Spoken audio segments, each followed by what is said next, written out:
what steps are you taking towards saving our planet? A wise choice to make, will you?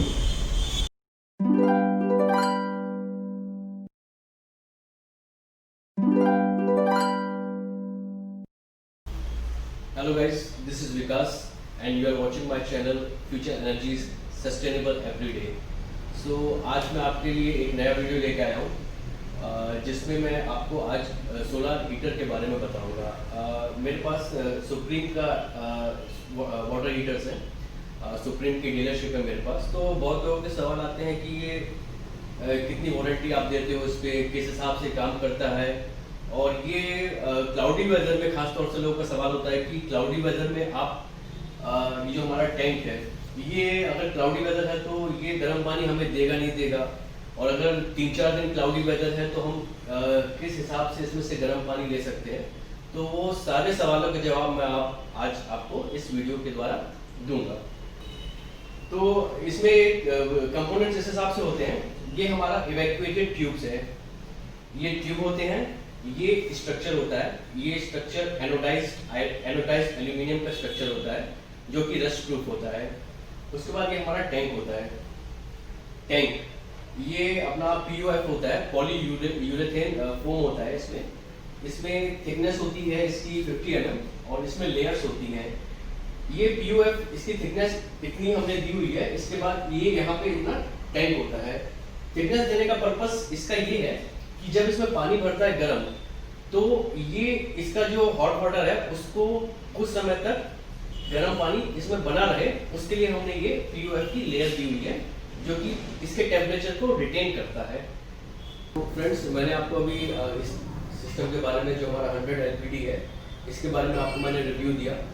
इसमें हमारे पास 100 LPD, इसकी capacity अलग अलग रहती है। 100 LPD, 150 LPD, 200 LPD, 250 LPD, 300 LPD और मैक्सिमम हमारे पास 500 LPD तक है। ये LPD कितने लीटर्स हमें अपने पर डे में चाहिए, वो हम इस हिसाब से डिसाइड करते हैं कि हमारे फैमिली में मेंबर्स कितने हैं और फ्यूचर में अगर कुछ एक्सटेंशन प्लान है तो उस हिसाब से हम कितने लीटर का ले सकते हैं। प्लस बाथरूम पे भी डिपेंड करती है ये चीज़, बाथरूम पे। और कभी कभी आपने देखा है कि जो ऊपर से जो हॉट वाटर की लाइन्स होती हैं वो कहीं कहीं पे बहुत लंबी होती हैं। तो होता क्या है कि आपने 100 लीटर्स या 150 लीटर्स का लगाया ये सोच के कि यार हम लोग किसी तरह से मैनेज कर लेंगे, यूज़ कर लेंगे। और उसमें क्या होता है कि जब आउटपुट यहाँ से हॉट वाटर निकलता है तो मैक्सिमम जो वाटर रहता है आपकी लाइन में ही रह जाता है, क्योंकि आप उसको यूज़ नहीं कर रहे हो और ये आपकी लाइन में ही रह गया। तो ये जो टैंक है, ये इसकी कैपेसिटी होती है 48 से 72 आवर्स जी। जब इसमें गर्म पानी बन जाता है तो 48 से 72 आवर्स तक ये पानी को गर्म रखता है। इसका मतलब ये हुआ कि शाम तक आपका जब सूरज था तो पानी इसमें गर्म हो गया। उसके बाद अगर आप अर्ली मॉर्निंग उठे और आपको वॉशरूम जाना है, यूज़ करना है गर्म पानी, तो जी ये 48 आवर्स तक कल सुबह भी आपको पानी दे सकता है। आपको वेट नहीं करना पड़ेगा कि यार मेरा सूरज निकले, पानी गर्म हो, 2-3 घंटे वेट करूं और फिर मैं जाऊं। तो ये 48 आवर्स तक आपका पानी गर्म रखता है। अलग अलग सिस्टम्स होते हैं, ये हमारा 48 तक रखता है। और मेरे पास ग्लास लाइन सीरीज भी है, वो मैं आपको बाद में बताऊंगा। वो 72 आवर्स तक पानी गर्म रखता है। इसमें होता क्या है, मैं एक चीज़ आपको और बताता हूँ कि बहुत बार होता ही है कि सिस्टम इंस्टॉलर सिस्टम को इंस्टॉल कर देते हैं, पर उसमें उतना हमें गर्म पानी मिल नहीं पाता है। उसके 2-3 कारण होते हैं। मैं आपको बहुत ही इंपॉर्टेंट नॉलेज दे रहा हूँ। उसमें होता क्या है, जब यहाँ से हमारा इनपुट होता है, यहाँ पे हमारा ये कोल्ड वाटर जब हम टंकी से लेते हैं तो उसमें हमेशा हम रिकमेंड करते हैं कि उसमें NRV वाल्व दिया जाए। NRV वाल्व मतलब क्या होता है, नॉन रिटर्न वाल्व, जिसमें जाना तो संभव है लेकिन वापस आना नहीं। वो हम क्यों देते हैं कि जब हम यहाँ पे NRV वाल्व देते हैं तो पानी हमारा ठंडा अंदर पहुँच गया। जब पानी अंदर ठंडा पहुँच गया तो हमारा हीटिंग प्रोसेस शुरू हो गया, पानी हमारा गर्म हो रहा है। अगर हम यहाँ पे NRV नहीं देंगे तो होगा क्या कि जो हमारा पानी गर्म हुआ है, अगर टंकी का पानी खत्म हुआ तो प्रेशर उसका कम हुआ, टंकी का पानी खत्म होने पर प्रेशर कम हुआ, तो यहाँ से ये जो हॉट वाटर हमारा हुआ है ये धीरे धीरे बैक फ्लो करना शुरू हो जाएगा। तो उससे क्या होगा, हमारी जो इफिशियंसी है इसकी ट्यूब्स की गर्म करने की, वो यहाँ से हमारी यूज़ होगी। फ्रेंड्स, ये बताया मैंने आपको एनआरवी वॉल्व के बारे में कि एनआरवी वॉल्व लगाने के क्या फ़ायदे हैं, कि किस हिसाब से हम एनआरवी वॉल्व लगाते हैं इसमें कि हमारा गर्म पानी ठंडी साइड में वापस न जाए। तो वो जनरल प्रैक्टिस है। दूसरी चीज़ क्या होती है कि कभी कभी एक दूसरा पॉइंट्स ये है कि कस्टमर कंप्लेन करते हैं कि यार मैं बाथरूम में गया नहाने और पानी चालू किया और पानी आ ही नहीं रहा, गर्म आता ही नहीं है पानी, 15 से 20 मिनट उनको वेट करना पड़ता है गर्म पानी के लिए। तो उसमें एक चीज़ ध्यान देने लायक ये भी है कि कहीं कहीं जो हमारे स्टोरेज टैंक्स होते हैं, जैसा कि ये हमारा टैंक है 4 फीट पे, और इसके बाद जो हम रिकमेंड करते हैं कि जो स्टोरेज टैंक की हाइट हो वो इसके टॉप लेवल से 5 फीट पे हो, ताकि वो ड्यू टू ग्रेविटी इसमें अपना पानी भरा रहे। तो कहीं कहीं साइट में किसी साइट में ऐसे कंस्ट्रेंट्स होते हैं, ऐसी दिक्कतें आती हैं जिसमें हम अपने स्टोरेज टैंक्स हाइट पे नहीं रख पाते हैं। तो उस केस में बहुत लोग ये करते हैं कि वहाँ पे प्रेशर पंप्स लगाते हैं। तो प्रेशर पंप लगाने के भी तरीके होते हैं। अगर आप प्रेशर पंप लगा रहे हैं सिर्फ कोल्ड साइड में, मतलब कि जो आपके बाथरूम है, आप चाहते हो कि मेरे बाथरूम में ठंडा पानी जो आ रहा है वो प्रेशर से आए, तो उसमें आदमी प्रेशर पंप लगाता है कि ठंडा पानी हमारे डाइवर्टर में ठंडे पानी प्रेशर से आ जाए। लेकिन गर्म साइड में जब टंकी, आप ये मैं बात कर रहा हूँ जब आपकी टंकी हाइट पे नहीं है, तो ठंडी साइड में आपने प्रेशर पंप लगा दिया, गर्म साइड में इसमें पानी भर रहा है, गर्म जो आउटलेट है इसका वो जाता है आपके गर्म साइड में।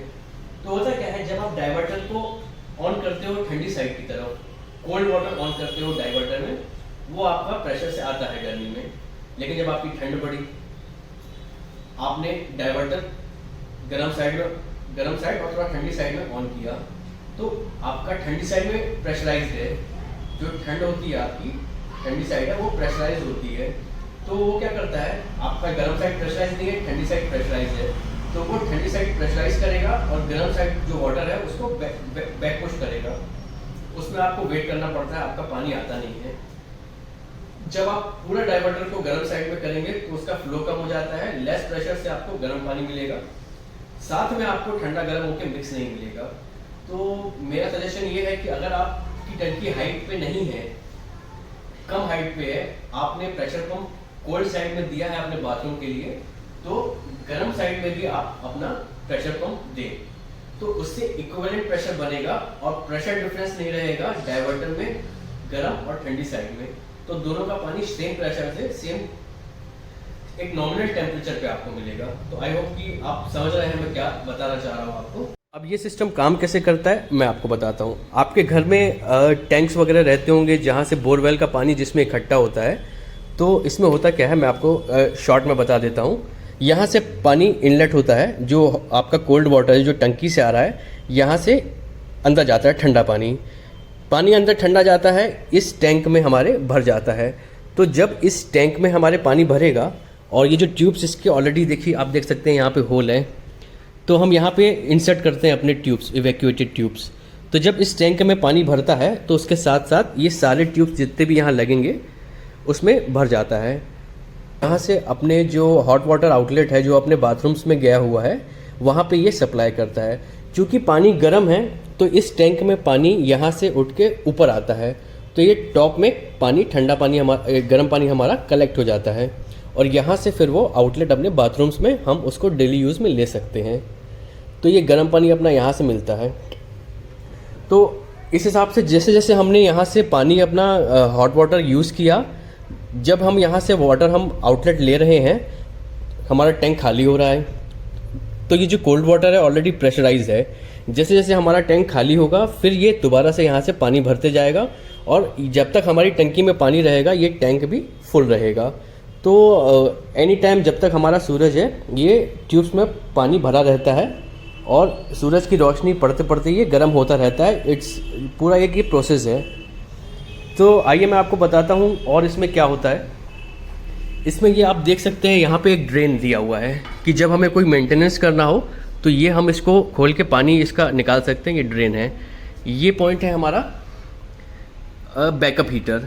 होता क्या है, कभी कभी वेदर हमारा क्लाउडी हो जाता है, तो क्लाउडी वेदर में जैसा कि हमारा सूरज नहीं निकलता है या फिर उसमें इतनी रोशनी इस पे नहीं पड़ पाती है, तो ये इसकी इफ़िशियंसी कम हो जाती है। तो उस केस में हम क्या करते हैं, यहाँ पे हम एक हीटर लगाते हैं। ये कैप है इसकी, आप देख सकते हैं।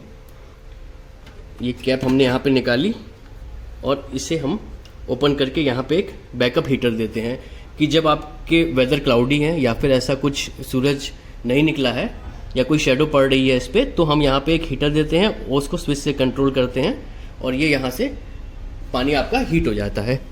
Thank you friends for watching my basic video for this solar heaters. I hope कि आपको ये पसंद आया होगा।